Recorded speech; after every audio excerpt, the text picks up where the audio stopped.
Welcome back to my YouTube channel. Let's get right to business. This here is a LCD gauge panel display unit. It's Autometer. I'm going to take it and put it behind this glass.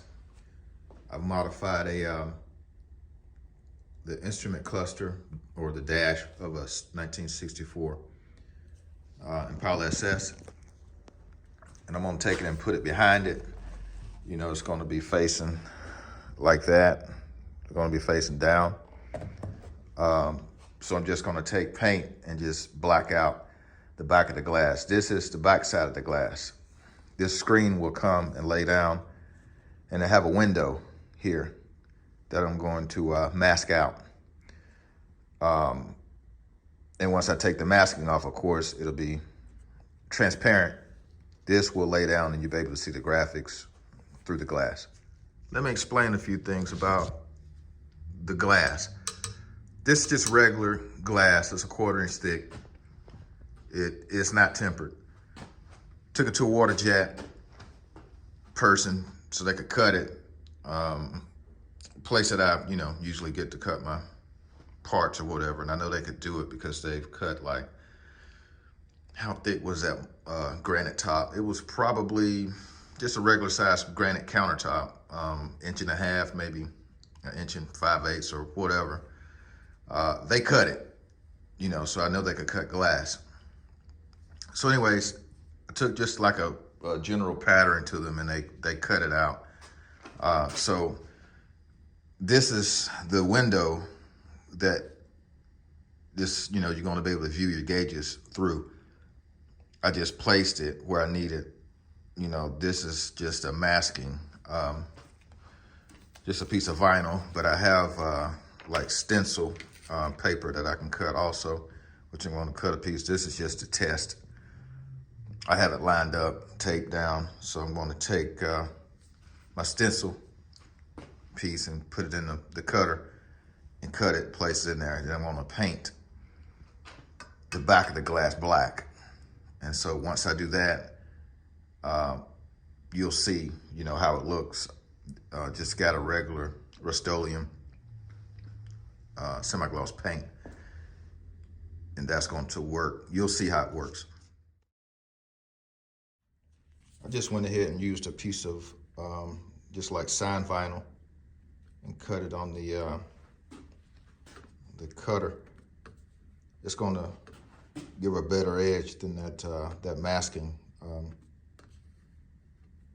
paper or tape or whatever that I can cut and put on.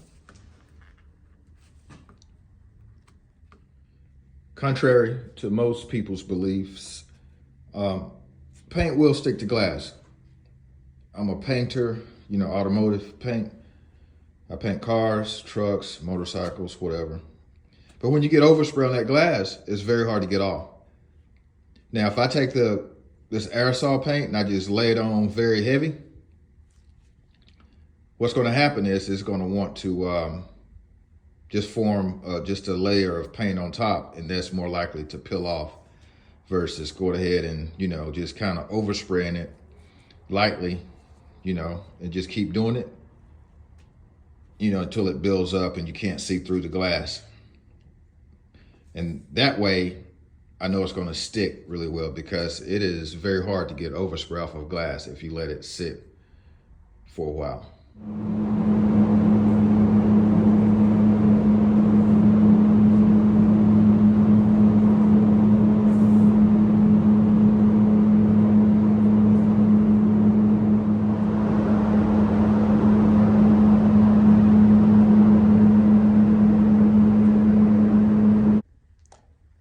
First coat, it's not on very, very thick at all.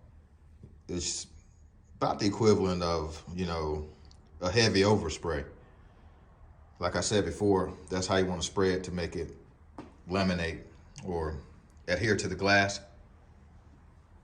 I'm gonna let this dry for maybe half hour, come back, put the second coat on. That should be all I need. On the original gauge cluster is a narrow speedometer gauge in the back. It's kind of elongated. It goes, you know, from there to there across. This space here is, I really didn't modify it. You can still see the mounts, the holes where the factory gauge mounts at. So most of the modifications are done with the actual gauge panel that inserts into the dash. This is the gauge cluster, or the gauge panel. It's been heavily modified, but it wasn't too hard because it's sheet metal, so it wasn't too hard to work with.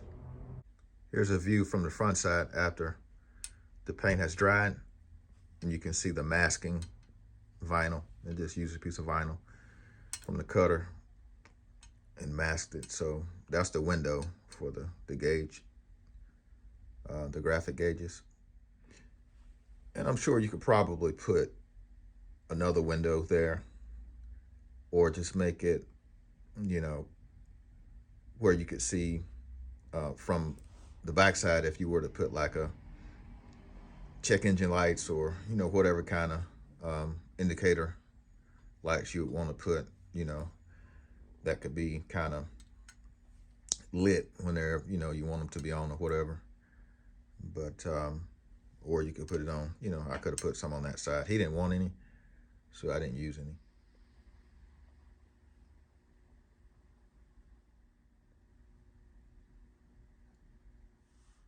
I fabricated a backing plate to hold the doubled in on. So this is the glue that I've applied to hold it on. This is the SEM seam sealer, and I'm gluing it down right now. It takes about a day for this seam sealer to cure. Don't rush it, let it cure, and you should be okay.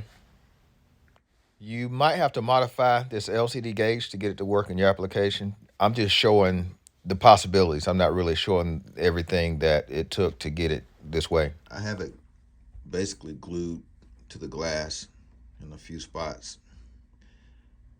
I didn't run a bead all the way just in case I need to take it off. So I just glued it in a couple spots. It's really like almost like a seam sealer, which could be used as, you know, an adhesive also.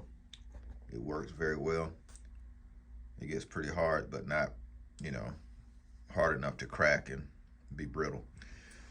This is a pliable, just like a 3M strip caulk, and it's in black.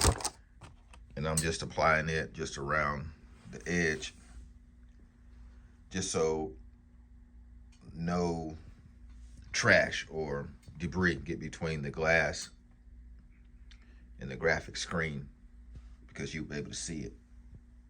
On the front of the glass is what I was concerned with, is basically this piece of, well, if I can get it to focus, that hard water ring. I guess that's from the waterjet water. It's in quite a few spots. I've taken some lacquer thinner and wiped the overspray off of this side from when I painted the backside, and it didn't come off with it. So I'm gonna have to take some polish or some glass polish and get it on. My intent for this video was not to show every step in the process, but just kind of give you an overview and show you the possibilities when you're using a graphic screen or graphic gauges. This is my first time using Autometer's Invision series LCD graphic gauges. I like them a lot, and I will use them again in the future, because you have a few different screens you can choose from, actually 4 different screens, and they're very user-friendly, and you don't have to keep it set on one particular screen. You can change it. So going from something like this to, you know, a more modern look with these gauges makes a huge improvement, and I do, you know, recommend them. If you like this video, hit the like button, and go ahead and hit the subscribe button so you can see more videos like this. I usually don't post a whole lot of videos, but I do a whole lot of, you know, custom stuff. So also, if you have any questions, just hit me up in the comments, and I'll try to get back with you as soon as possible, and catch me on the next video. Thank you.